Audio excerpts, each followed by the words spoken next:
Welcome to the Thinking Practitioner podcast. A podcast where we dig into the fascinating issues, conditions, and quandaries in the massage and manual therapy world today. I'm Whitney Lowe. And I'm Til Luchau. Welcome to the Thinking Practitioner.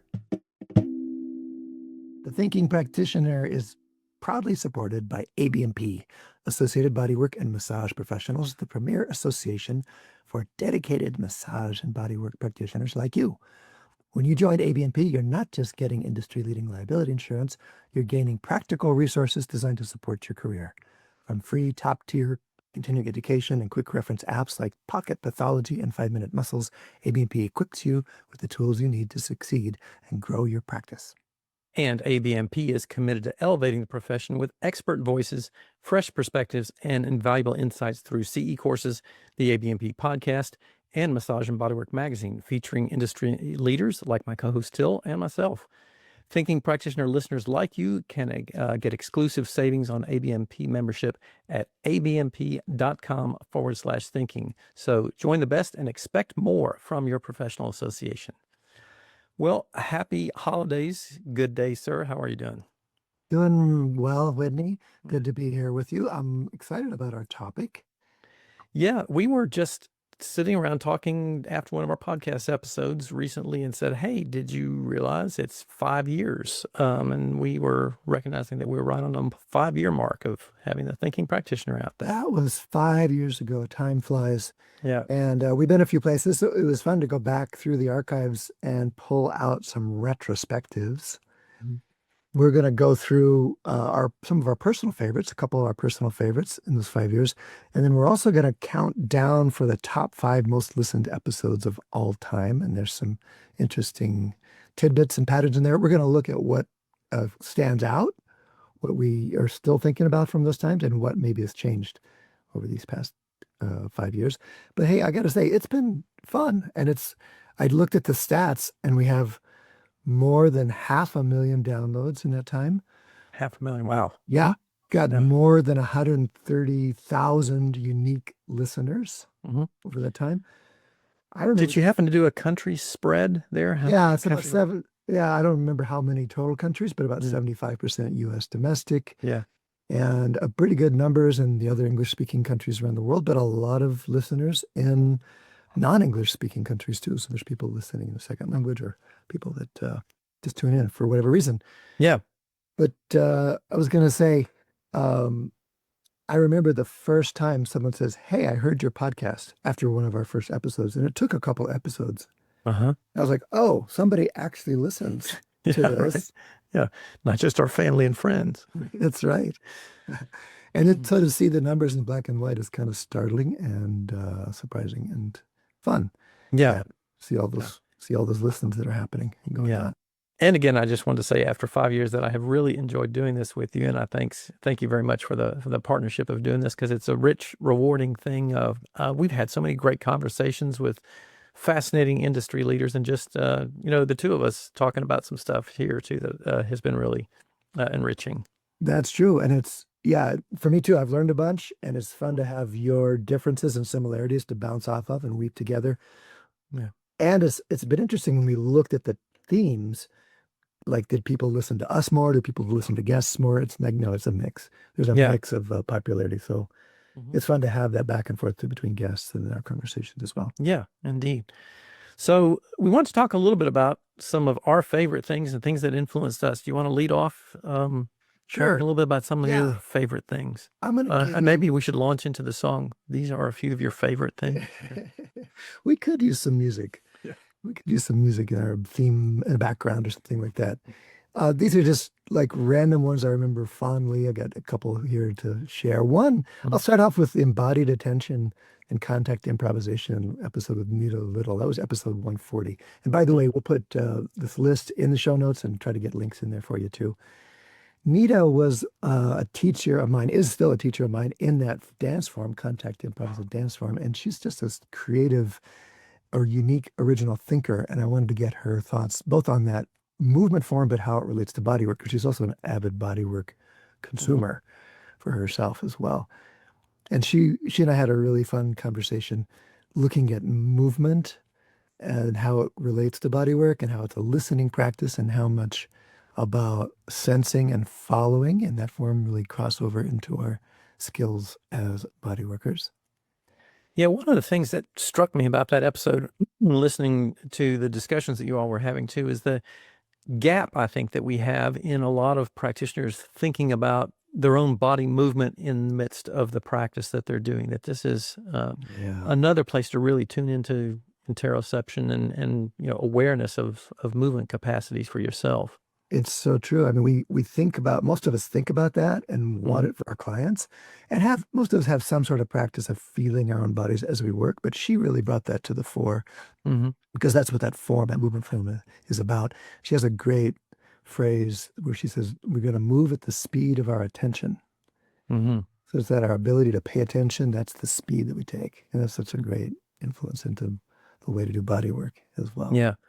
And I think it also, there's so many things in some of the discussions that you all had too of getting massage therapists and body workers and all kinds of people who are doing movement-oriented things to think in some of these bigger frameworks about movement as opposed to just our sort of narrow technique focus that a lot of us tend to get into sometimes. That's right. That's right. How about you? What was one of your favorites? Well, I went way back into the archives for this one, and this has been interesting. I was trying to think about this retrospective process of like, which of our discussions have really stuck with me as something that I learned and really gained a lot from. And our discussion with Mark Bishop back on episode 23, Do Expectations Shape Results? This is something I've ended up quoting in classes and training programs a lot since that time. Talking about, again, getting outside of just technique specifics, but how much the context and expectations impact the success of what we're doing with our treatments. And this goes all into the, thing about how you set up your treatment room, how you convey your skill sets, how you, present yourself to your clients. There's so many of these sort of characteristics that we don't tend to measure as often that can be absolutely crucially important in the success that we have with what our outcomes that we're trying to get with our clients. Yeah, he did a great job of articulating that. And I remember he was so gracious. This was early in our technical skills too, where I don't remember, did we record the whole episode or did we like take him half an hour to get on? I remember him being like incredibly patient just around our technical stuff. Yeah. And then had a great interview with him. And you're right, those ideas continue to percolate, not just from him, but in the culture there about how expectations do have a big influence on the results we get. Yeah. Yeah. So I think, it helped make me have he gave us a really good, strong research base from which to look at these things in terms of, how is this, what's being clear about this in terms of what does the research say about this whole idea of expectations. And there is actually good evidence to support a lot of these concepts. That's right. I appreciated that about his presentation at the pain conference, but then his conversation with us too. And the place there are still gaps. There's still things we assume that we don't quite have evidence for. Yeah. We know that people's discrimination, say 2-point discrimination, their sensory acuity is diminished in pain. We don't actually know, or maybe we know clinically, but we don't actually have research that shows that if we increase proprioceptive acuity, does pain go down? We don't have it both ways, which is a really interesting distinction. Many of us practice based on that's a big fundamental of my practice, and it seems to produce results. But it's interesting that we don't have the research that says, people that work on their 2-point discrimination have less pain. Right. Yeah. Good. So what have you got next? I got episode 80. This was with Betty Martin. She's the grandmother, you say, or of the consent movement or trend. And the episode we entitled What We Might Learn from Sex, because a lot of her teaching and writing is to sex professionals, either sex therapists or sexological body workers. There's a whole profession of sexological body work, or sex workers per se. So it's the other side of the ethical firewall we typically keep in this profession around touch and sex. But she's had some really interesting things to say about consent, about what, who's this for? How do we make sure that people aren't just getting through it? Mm-hmm. How do we maintain our boundaries in the face of all of these questions and feelings that arise whenever touch is there? And Yeah. I really enjoyed the conversation with her, but she's also a very provocative and original thinker. Yeah, I thought so too. And listening to that, there was some, I think you all both talked about some things that are particularly poignant for us in the touch therapy world, where people are getting unclothed for their treatment, which is so unusual compared to most other, close healthcare, situations or something like that. So there is such the degree of vulnerability and potential Yes. volatility to those issues there, and we don't talk about a lot of that stuff so much. And I think we got some reader feedback about that too, of people saying like, "Hey, I was glad to hear you all talking about this because it just doesn't get talked about so much."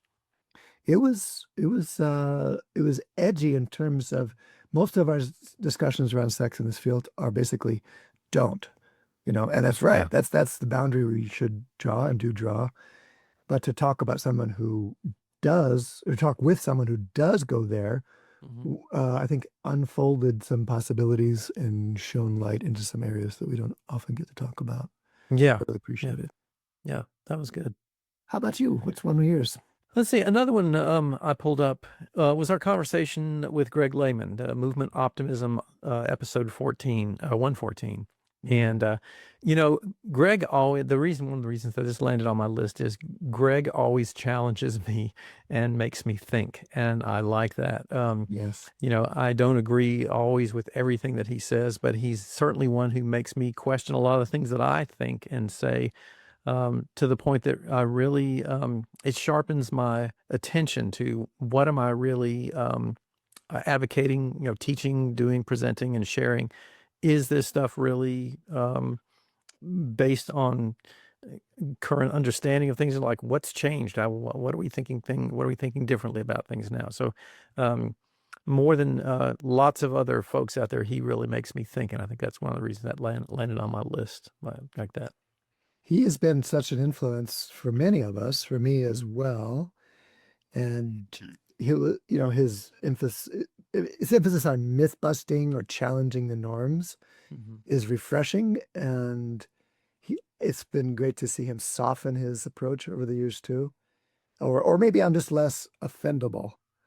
But I think no, it's like I think he's definitely I think he's definitely turned the volume down on that. I think, and I'm going to say this just as a broad generalization. I think a number of people who have reputations as being the sort of criticizers or the people who are critically evaluating things have turned the volume down on the pendulum swing a little bit, just because we're recognizing like it's not so things are not so black and white. It's just there's a lot of gray areas to things in other places where it's certainly helpful to look at and critically evaluate what we're doing, but there's also ways that we can get a little bit too fundamentalist sometimes about it. Well, and then his reframe about his work as movement optimism, Yeah. speaks to that too. The critique was, if not his oversimplifying, that many of the distinctions we think matter maybe don't matter as much, like getting exact angles of joint alignment. Yeah.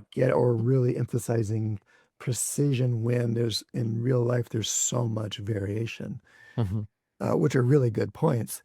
Yeah. But then the question always comes up, well, if that doesn't matter, what does? Yeah. And it's easy to fall into saying nothing matters. And he's saying, no, actually it does matter. And that matters that we move. It matters that how we think about things. The expectations matter. Yeah. And I have really always enjoyed his perspective as a multidimensional clinician researcher, somebody with an excellent research background, but an excellent clinical background and skills in, physiotherapy and in chiropractic and all kinds of other specializations that really feed what we're doing. So I think that broad umbrella vision is so valuable. That's right. So that was episode 114, Movement Optimism with Greg Lehman. Yeah. So what else is on your list there? I'm going to get I'm going to get two in for my last favorite here. I'm going to do episode 130, which was June Park, The Body of Grief. and episode 146, Inflammation, Touch, and the Grieving Body with Mary Frances O'Connor. And the two of them, the theme of both of those was grief and the body. Yeah. And it was following the loss of my wife, Loretta. Mhm. That was about all I could really think about. And the only professional interest I had is like, how does grief impact us? Yeah. And they both were really helpful and influential in my own work with myself, but then also my own learning and understanding. So it was really an honor to get to speak with each of them. And just, JS or June really focused on, you could say, the experiential side of grief as a hospital chaplain and how it shows up in posture, tension, the physical manifestations, holding patterns, depathologizing grief just being a normal thing, and how touch and companionship is the necessary piece that we need to hold those things. Mhm. So he was very, very good at, say, the soft, experiential, human side of that. While Mary Frances O'Connor also super attuned to the relationship piece, and a serious research scientist who has published some of the seminal works on like heartbreak syndrome, broken hearted syndrome, which is a physiological thing that happens to people who are either dealing with some sort of strong grief, like being recently bereaved, and how much their risk of heart failure goes up in that time afterwards. And so she also connected a lot of dots into inflammatory responses in the body and how inflammation gets aggravated by that emotionally aggravated state that a big loss, like a divorce, or in my case, the loss of a partner, can really set up in your body. Yeah. Yeah. And I just want to acknowledge again the wonderful sort of openness and transparency that you offered to all of our listeners in sharing your path through that process, because I think it did really allow a lot of other people to both resonate with and learn from those experiences that you were working through, and sharing that vulnerability of where you were in the various different stages of that is a challenging process, but also I thought, really valuable for a lot of people to watch and learn from, and resonate with people who've had similar kinds of things happening for them as well. Thanks, Whitney. You were very gracious. And the other part of that little set of episodes was your invitation to come talk about it. Yeah. It's like, I don't know if I can really talk about anything but grief. And he says, okay, let's talk about it. Yeah. And so I got to tell my story, and you just hung out with me on the episode. I don't have that episode number here, but it was one of the ones right before that. Yeah. Yeah. Somewhere. That meant a lot to me. Thank you. Yeah. And again, one of the reasons that I think we both have had a lot of great learning and growth processes come from this process of our discussions and everything. That's what it's designed to do. Yeah. You got one more personal favorite? So yeah, one last one on my list was our recent episode 135, the neuroscience of bodywork that we did with Mark Olson. And this is particularly interesting to me because this is something I've been delving into a lot more in the last couple of years, is trying to understand more comprehensively on a sort of a neuroscience level, what is bodywork doing? Because a lot of our sort of initial things that we were taught, increasing circulation, doing all that kind of stuff, like some of that's not so accurate, at least now, but we know something happens all the time in that treatment room with people. There's a lot of things going on. And the more I have sort of dived into this and the more I have learned, the more I think that a lot of it is really dealing with the entire nervous system in much more complex ways than we might have originally been, at least than I was originally taught. So I really appreciated Mark's digging into this from his neuroscience background as a PhD researcher in this particular area, and also a practitioner of making those connections between what we do with our hands, how we touch people, how we interact with them and engage with them, and what that does with our entire nervous system. So we can kind of get some better ideas about what we can do more effectively with folks. I think, I'm glad you picked this one because it was one of my favorites. So I appreciate Mark a lot. I appreciate that perspective. And I think it might be summing up some of the shift that you and I have been trying to articulate here in our thinking. I won't speak for you so much, but really in general, maybe the field as a whole, or at least my thinking, has gone from being focused primarily on tissue-based effects, which are still interesting to me. There are some, and we're learning more about those all the time, to the neuroscience or the neurology or the brain-based effects, the effects on experience more directly. And that's the shift this 5 years shows to me too. That was certainly underway when we started 5 years ago. That was some of our interest. Yeah. But all of these ideas have percolated into the profession and into the field as a whole. And I think that our guest list really reflects that, and the ones that are popular as well. Yeah. So let's now dive into like what's been most popular with everyone else, the 130,000 or so listeners who have still hung around for a while after 5 years. Let's start with those, and let's do them in reverse order. Okay. We got the 5 most popular of all time episodes. And number 5, out of all 160 something episodes, was the conversation with Peter Levine, Dr. Peter Levine, a trauma researcher. It was titled Trauma and Body Work. It was episode 108. That one. And he really is a giant in that field of somatics, but trauma in particular, and somebody that I had a personal connection with in my early years as a learner and beginning practitioner, and he was quite influential on me there. So it was an honor to come speak with him here. He is in his 80s and still teaching and still offering his points of view. Yeah, magnificent. Yeah, and it's just so valuable, I think, to have that kind of, again, broader perspective from somebody of his stature who's been doing this work across so many different fields, and get some relevance and context for how that really plays out in our field as well.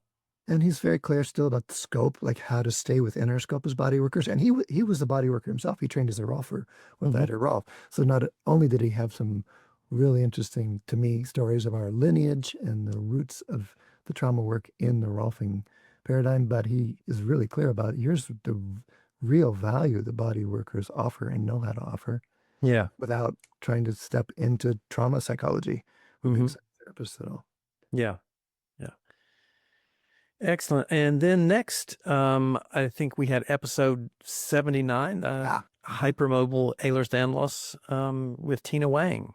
Yeah, that was fascinating, especially for me because I have Ehlers-Danlos in my family. So it was really interesting to hear some more of that deep perspective from her. And I get I don't know if you're experiencing this too, but like in my classes that I'm teaching these days, and I think that's just because there's some greater awareness coming around this, I'm hearing more and more from people wanting to know more about this topic and wanting to learn about it because they're having clients who seem to have more of these things going on. And I think it's just, it hasn't been recognized as much in the past, and now there's a lot more awareness around it. There's a lot more awareness, and it is one of those puzzles for body workers. I mean, that's why I got into inflammation 10 years ago. So it seemed to be one of those puzzles that body workers didn't know how to think about or work with, things that were inflamed. And it was such a common cause for so many of the issues we see clients come in with that I really got a hold of it and dove into it. And then it's been similar for me with the hypermobility question. We're really, generally, at least in the lineage I have, really good at helping things move more. What do we do when movement itself is aggravating, or where it's not tissue qualities, passive tissue qualities that are the barrier to feeling good? And Tina, as a very accomplished manual therapist and a researcher, and a clinician herself, is really clear in a very precise, nuanced way about the role of interoception, the hypermobility paradoxes there, the fascial changes. She's deeply embedded in the fascial research world too, so he's really knowledgeable about the actual tissue qualities there. Yeah.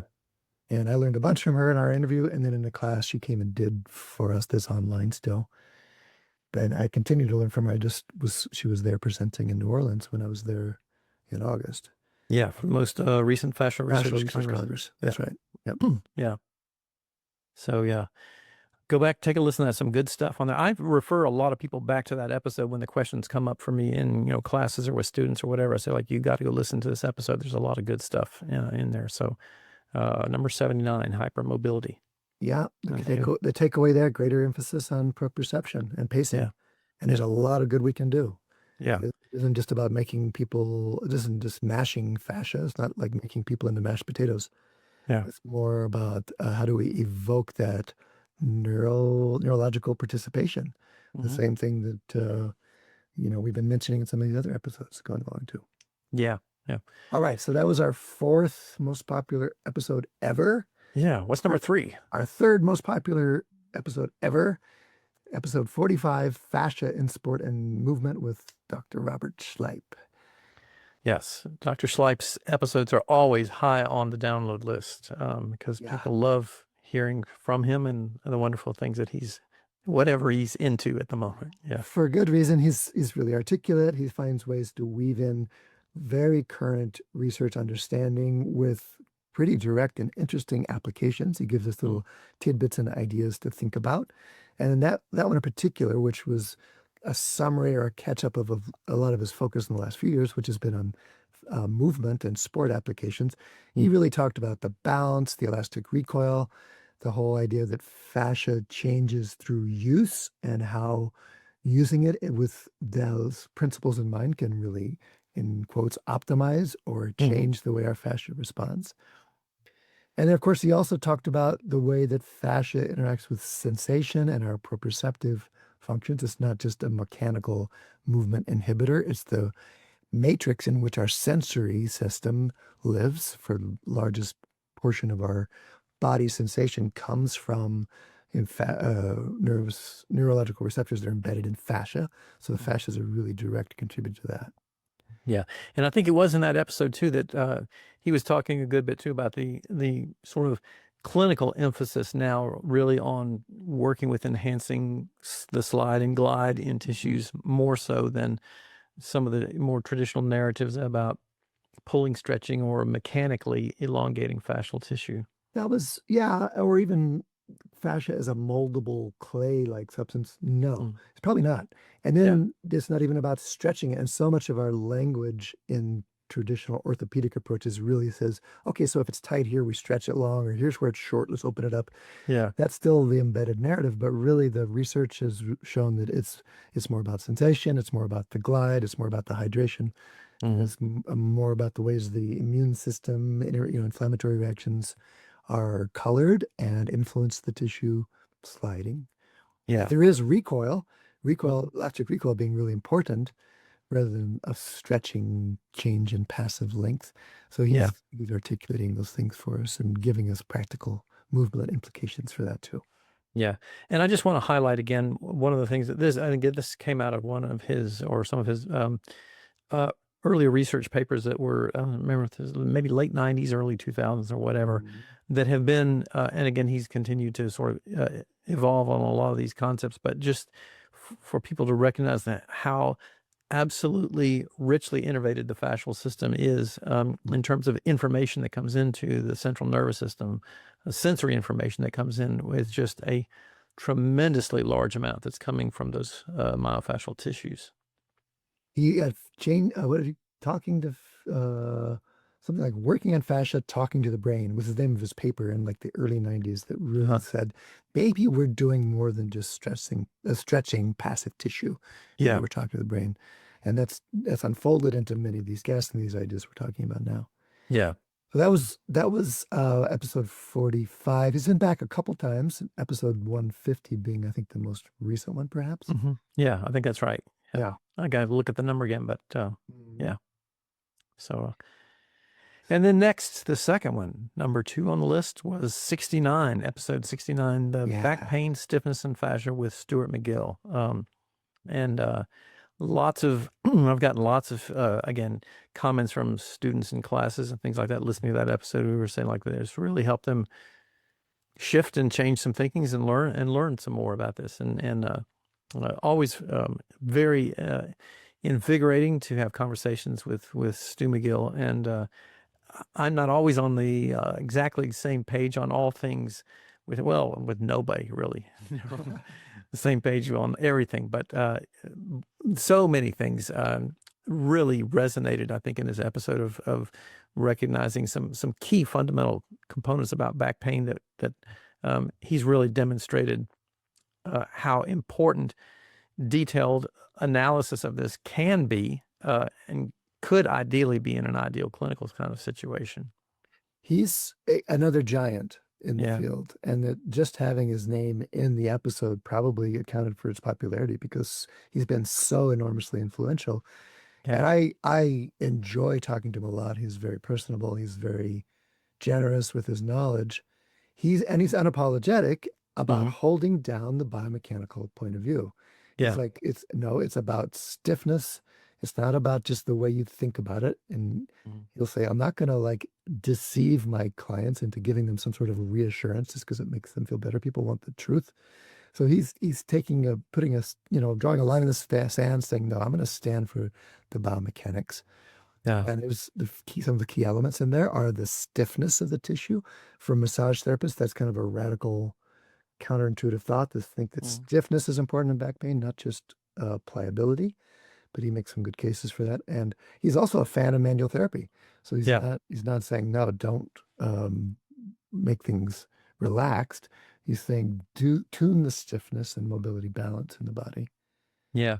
I think one of the most significant takeaways for me from this, and he said this in numerous other podcast episodes as well, was his emphasis on saying that he doesn't really buy into the concept of non-specific low back pain. That he said most of the time that's because evaluations weren't comprehensive and thorough. And I'll have to just say, like, I don't necessarily agree with that because I do think there is non-specific back pain under certain circumstances that's really not mechanical in origin.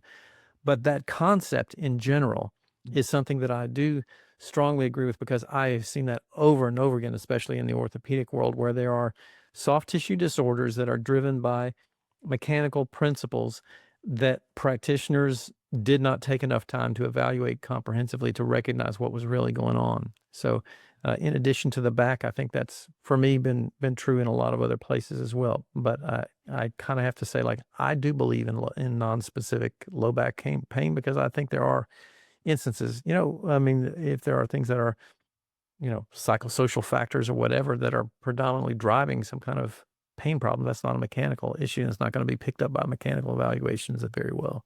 I don't know if he would agree with this, but we could say he's a great spokesperson for a Newtonian view of back pain. That it's a predictable clockwork type situation. And if we can't explain it, it's only because we haven't understood the clockworks well enough. We can get it down to a predictability. Yeah. And then there's another point of view that says, no, it's quantum, it's unexplainable, it's nonlinear, it's who knows, it's non-specific. And we just got to approach it that way. Yeah. But he's a good spokesperson for saying, no, let's get really precise. Let's get really methodical and make a difference. And I think he has demonstrated that for a lot of people that works. For a lot of people that works. And there are going to be some people that are not going to follow well into that model. And that just reminds us as clinicians that there's a lot of times a bigger picture out there that, might be outside our frame of looking at things. Yes, and his point's well taken. It's easy to sweep things under the non-specific rug. Yeah. So you say, if I don't understand it or it's not making a difference, then maybe it's a mystery or maybe it's unknown. And that's true. It is at that point. But he's saying, no, let's keep pulling things out from under the rug and understand them better. Yeah. Appreciate that a lot too. Yeah. Well, what landed in the number one spot? Number one most listened to episode in 5 years of broadcasting. It's actually episode 126, Fascia, a deep dive with Antonio Stecco. And Dr. Stecco, Antonio, is a researcher and a clinician. Along with his father and his sister, they do the fascial. I'm probably going to misquote it now. They have a fascial school. Blanking all of a sudden on their method. It's a very well known and influential method. Sorry, Antonio, that I'm not remembering right now. It's going to come to me. But their research, they not only innovated clinically, but they have done really detailed research into fascial properties, into fascial anatomy, and articulated some of the layering principles that have risen to the surface in all the discussions about fascia. So he talked about how differences between deep and superficial fascia matters, and they're very different in their mechanical effects, but also in their sensory effects. And he draws a distinction between densification and fibrosis. It's easy to assume that if something's dense to our hand, it's more fibrous. And there's very big differences, which changes our thinking about it. Yeah, indeed. And he's one of the primary spokespeople in their method. for why sliding and lubrication or interface gliding between the different layers of fascia is the most significant piece in there. Yeah, I think the work that the whole family has done has been so foundational for a lot of the explorations of places that other people have taken off from in looking into this in greater detail. And certainly the worlds of manual therapy owe a great deal to them and their dedication to this exploration. Yeah, and in spite of having a well-regarded and popular school, their research, again, is looking at principles that are general enough that it really has elevated the whole field and not just their particular school, which I'm so Yep. embarrassed that I'm not remembering the name of it, can't name on the air, but we'll put it in the show notes for sure. Yeah. So, well, that takes us through our top 5 and our sort of favorites list for the end of 5 years. It's been a wonderful journey so far, and I just want to say a big thank you to all the listeners who hung around and listened to us over the course of time, and hopefully you've learned some stuff, and hopefully we've given you some things if you're just newly joining us to go back into the archives, dig into, and listen to, because there's some great nuggets in there for sure. Yeah, it's as I went back and looked, I was surprised how much is still really relevant, and Yeah. how a lot of those early conversations have anticipated the trends we're still seeing here, and how much the language has shifted in just 5 years, how much more nervous system centric it is, how much Yeah. context and consent are like, of course, that's important, Mhm. with those less radical ideas. And that's just congruent with the overall shift toward less about fixing, more about adaptability, less about control, more about regulation, less about passive tissue change, and more about the interaction, the relationship, the experience. Yeah, and I think a lot of that is reflected not only in our worlds, but in some of the other manual therapy approaches and other healthcare disciplines, and other types of human body movement exploration disciplines as well. So it's a rich, fertile cross pollination that's happening, I think, represented throughout the catalog there. Yeah, and to listeners, if you've made it this far in the episode, there's some nuggets to go back to. We'll link to all these in the show notes. And, we should thank our sponsors too, because they really made this possible.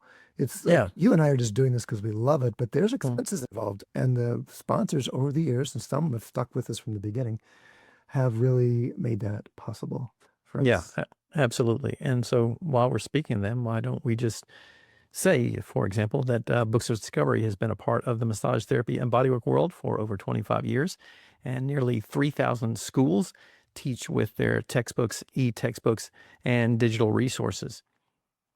Books of Discovery likes to say that learning adventures start here, and they find that same spirit here on the Thinking Practitioner podcast, and are proud to support our work, knowing that we share the mission of bringing the massage and bodywork community thought-provoking and enlivening content that advances our profession. And instructors of manual therapy education programs can request complimentary copies of Books of Discovery's textbooks for review to use in your classrooms. Listeners can explore their collection of learning resources for anatomy, pathology, kinesiology, physiology, ethics, and business mastery at booksofdiscovery.com, where you as a Thinking Practitioner listener can save 15% by entering Thinking at checkout. And I just got to tell one little story, too. I was teaching a workshop for dancers over the weekend. It was actually a clinic. People would come with knee problems, and then we had a couple practitioners there just helping the whole group understand how knees work, the anatomy around knee injuries, and then looking for simple movement and hands-on things to help. And there was one guy there who says, I use trail guide of the body in my dance explorations to really understand the anatomy of what was learning and what was dealing with in my own body. Mhm. And that's one of Books of Discovery's flagship titles. Yeah, and I kind of like take a running inventory when I'm teaching classes. What are the most common books that I see laying around on the floor that people bring to sort of have with them? And there's no question that Trail Guide is the most common resource that I see laying around there as well. So it gets around. And I think I'm maybe misquoting, but I'm thinking it was just about a year and a half ago or something that they passed the mark of the millionth copy of the book that had been out or something like that. I believe that is correct. So hopefully they'll correct me if I'm wrong on that, but I believe that's where we were. So Great to have their support yeah, here on the show. indeed. So thanks again. We said this earlier. Thank you all. We couldn't be doing this without everybody else wanting to listen and be here with us. So thanks again to you, the listeners, and to our sponsors. You can stop by our sites for videos, show notes, transcripts, and any extras. You can find that over on my site at academyofclinicalmassage.com. Until where can they find yours? My site, where you can find all those things, advanced-trainings.com. And we want to hear your ideas, listeners, or input about the show. We have some very interesting topics in mind for the coming year, and we want to hear which ones you would like to hear us talk about as well. That's always helpful. We get lots of people volunteering to be on the show. That's a little different. We want to hear what you listeners want to hear. And so just take a moment and send us an email at info@thethinkingpractitioner.com, or look for us on social media or YouTube. I am at Til Luchau. Just search for my name. You'll find us there. Whitney, where can people find you? And also on the socials over there under my name, Whitney Lowe. And again, we'd really appreciate it if you would take just a quick moment to rate us on Spotify or Apple Podcasts, as it does help other people find the show.